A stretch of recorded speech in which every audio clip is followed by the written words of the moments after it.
प्रेरणा excellent public secondary school Taranagar.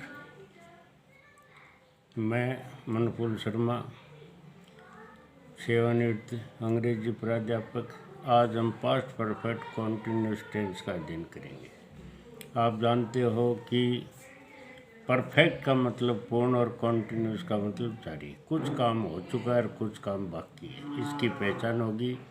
वाक्य के अंत में से रहा था, से रहे थे, से रही थी।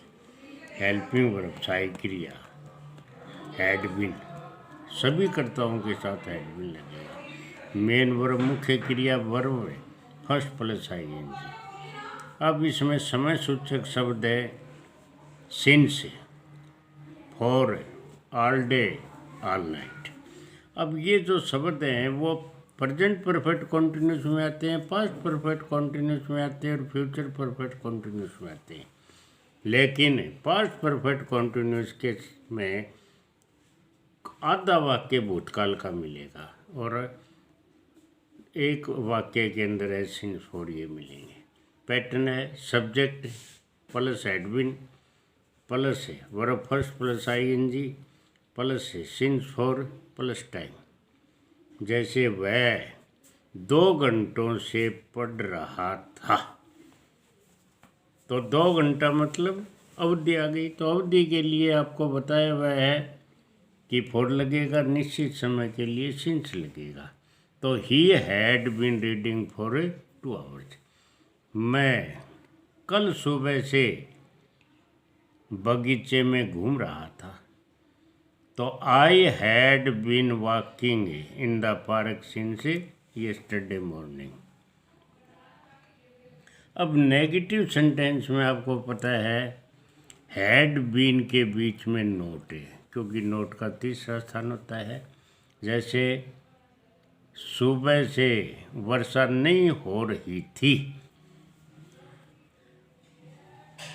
तो सुबह से वर्षा नहीं हो रही थी।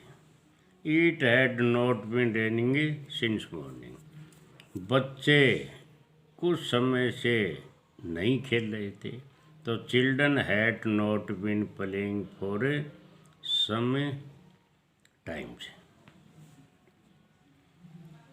अब इंटरोगेटिव सेंटेंस। तो इंटरोगेटिव के अंदर 2 प्रकार के, एक तो सहायक क्रिया से, एक डब्ल्यू से। अगर हिंदी वाक्य क्या से शुरू हुआ है तो सहायक क्रिया पहले लग जाएगी, और अगर क्या, क्यों, कब हिंदी वाक्य में कर्ता की बात है तो डब्ल्यू शब्द सबसे पहले लगा देंगे।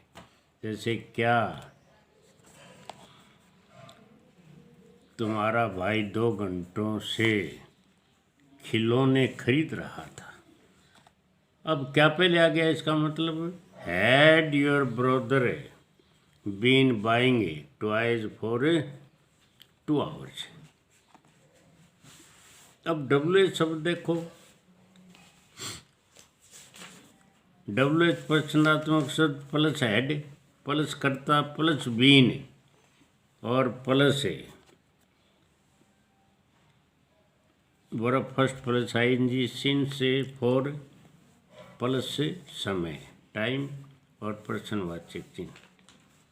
तुम सुबह से क्या कर रहे थे। अब ये क्या है वो कर्ता के बाद में, इसको पहले लियो। What had you been doing since morning पर प्रश्नात्मक वाक्य। राम 1 घंटे से कहाँ जा रहा था, तो कहाँ को लियो। Where had Ram been going for an और प्रश्नवाचक चिन्ह। नोट वैन के बाद यानी पास्ट टेंस आता है, सेकंड रूप आता है और सिंस फॉर मिलेगा। जैसे वैन ही केम, तो जब वह आया, तो इसके साथ जैसे अवधि या निश्चित समय दिया हुआ होगा, तो I had been walking for 2 hours. When he came जब आया, तो आई वाज टायर्ड, में थका हुआ था, तो I had been working all day. अब हम करेक्ट फॉर्म ऑफ वर्ब। अब इसके अंदर ये ध्यान रखा है कि आधे वाक्य में भूतकाल मिलेगा और आधे वाक्य में निश्चित समय अवधि मिलेगी। तब आपको हैड बीन प्लस आईएनजी लगाना है। जैसे व्हेन आई रीच्ड देयर, ही खालिस्तान और ब्रैकेट के अंदर है सिंग, ब्रैकेट बंद फॉर 2 आवर्स। अब आपको यहाँ रीच्ड क्रिया का सेकंड रूप है, इसका मतलब है हैड बीन सिंगिंग लगेगा। When I entered the office, अब ये इंटर्ड भूतकाल है तो ही खालिस्तान ब्रैकेट के अंदर है sleep in the office all after moon,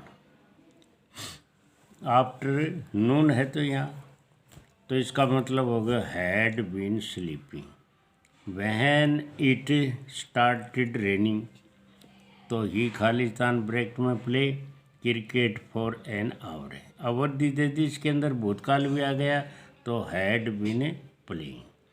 तो पास्ट के हमने चारों रूपों का अध्ययन कर लिया है। अब सिर्फ फ्यूचर के चारों रूप बचे हैं। 8 टेंस हो चुके हैं, प्रेजेंट के 4, पास्ट के 4। तो आप सभी छात्र और छात्राएं इस 8 टेंसों को अपनी नोटबुक में नोट कर ले और समय समय पर याद करते रहे। कल हम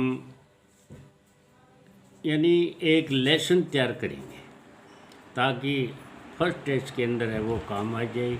उस पाठ का जो नाम है वो है the book that saved the earth. Board के अंदर 3 नंबर का प्रश्न निश्चित आता है ये, इसलिए इसको करा देंगे। इसके बाद में ये पाठ जब पूरा हो जाएगा तो 4 यानी रूप है वो यानी फ्यूचर के करा देंगे। Thank you.